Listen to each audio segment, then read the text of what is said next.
A shortage of air traffic controllers forced the Federal Aviation Administration to delay flights for several hours yesterday at Newark International Airport. Now, according to the FAA, as few as 3 air traffic controllers were scheduled to work at the facility guiding planes to and from the airport yesterday evening. That is far fewer than the target of 14 controllers. The New York Post reports that just one air traffic controller and a trainee operated every flight in and out of Newark between 6:30 and 9:30 last night, when up to 180 planes were scheduled to take off or land.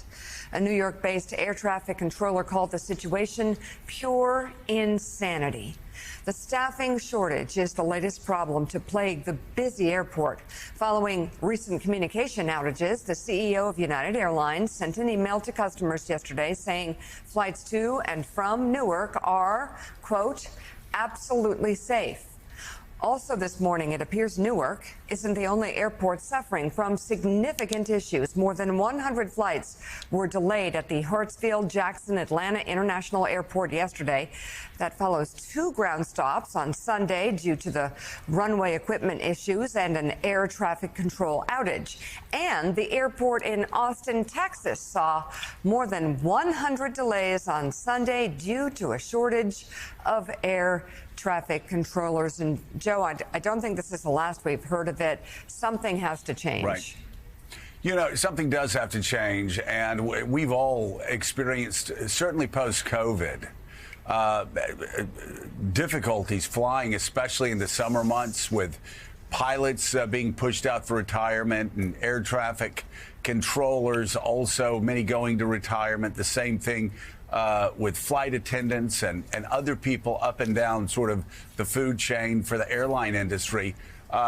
We knew this was going to be a problem and talked about it post-COVID, but it has gotten so bad now. Willie, I really, they're going to have to take some extreme measures. I know the Secretary of Transportation's meeting the head of the airlines on Wednesday. I know they're going to be trying to keep as many flights up in the air as possible. I don't think they can do that. I don't think they can do half measures right now. We've had 3 outages at Newark. 3 outages. The first outage was blamed on a rusted copper coil. Yeah. And now we've had a second and a third. They're not talking about rusted copper coils anymore or whatever they were talking about, because they've got a system that is melting down right now. And when you only have the New York Post reporting 1 air traffic controller and 1 trainee guiding in 160 to 180 planes from 6 p.m. to 9 p.m. in one of the nation's busiest airports last night, it's unacceptable. They're going to have to make very dramatic decisions, and they're going to have to be a ton of planes grounded until they get their arms around this. And it may be several months before that happens, but this is a tragedy that's waiting to happen. And when you have the head of United saying flights to and from Newark are completely safe, reminds me an awful lot about what the government said about walking around 9/11 after 9/11. For those first responders saying, oh, don't worry, the air is completely safe. Well, it wasn't. And the air is not completely safe now, not only over Newark, but over a lot of other cities. Yeah, I mean, I was one of the many people who received that email yesterday from the CEO of United Airlines, and he went on to explain not only is it safe to go into Newark, but when there are staffing shortages at the FAA, when they have their problems, they require the airlines to have fewer flights to manage that. So therefore, you get canceled flights, you get backups, you get all the things that we're seeing at these airports. I'm not sure an email from the CEO, though well-intentioned, is going to put people's mind to ease when they hear just how antiquated the system is.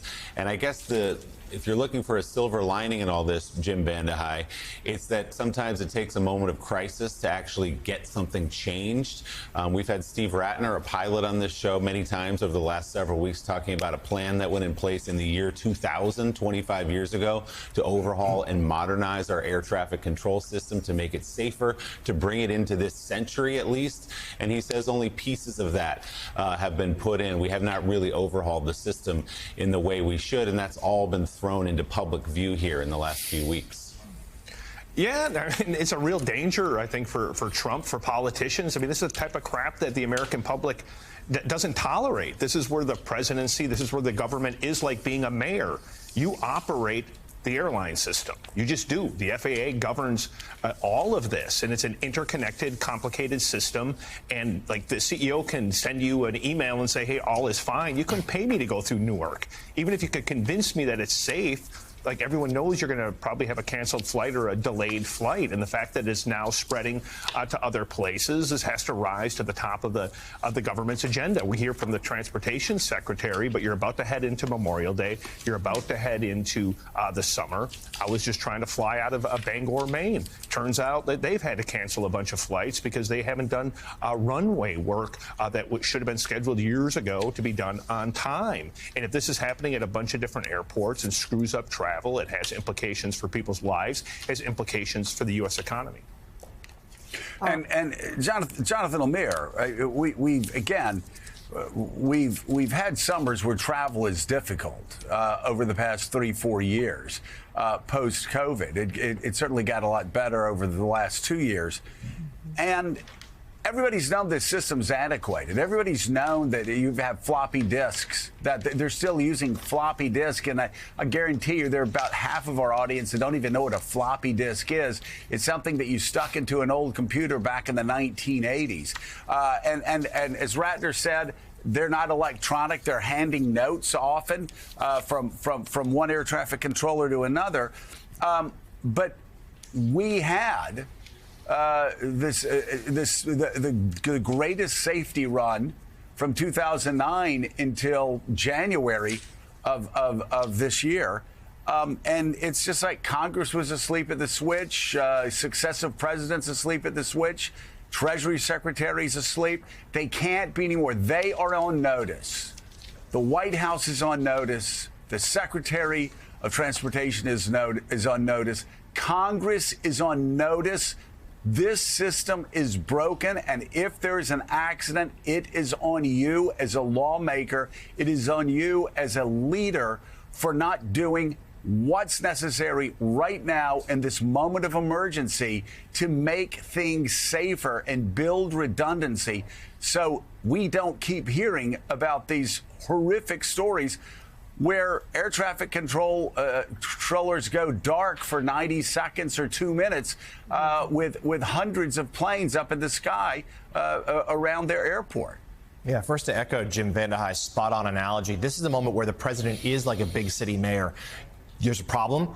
You're tasked with fixing it, and if you don't, you will be held responsible. We saw some of the travel chaos during the Biden administration early on, where he and the transportation secretary at the time, Buttigieg, got a lot of heat because of airport delays. And they did. They were aggressive. They addressed it. Now, obviously, big picture solutions weren't presented, but things did get a little bit better the last couple years. And we're now at that moment for the Trump administration. We've heard the president a couple of times in recent days say, indeed, that the system is antiquated. We need to fix this. It's going to be a priority. He didn't offer any specifics, but said they'd be looking to purchase new systems. The question is, when does that happen? How long does it take to put in place? And what's going to happen in the interim? Because, as just noted, this meltdown is coming just as summer travel season is starting to pick up. And if we have weeks worth of images from airports across the country, beyond Newark, a flight of that red board saying flights postponed or delayed and canceled, and lines of passengers at terminals,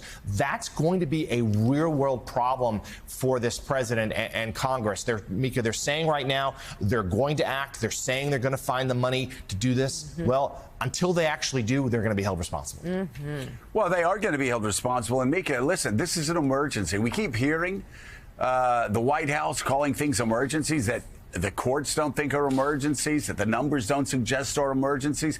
This is an emergency. And when you're in an emergency like this, you've got to do some things that are out of the box a bit. And one of them is they have a retirement at 56 years of age, which is too young. I don't know if that's because of the union. I don't know if that's to encourage younger people to get in so they have jobs for younger people and they can keep moving people up.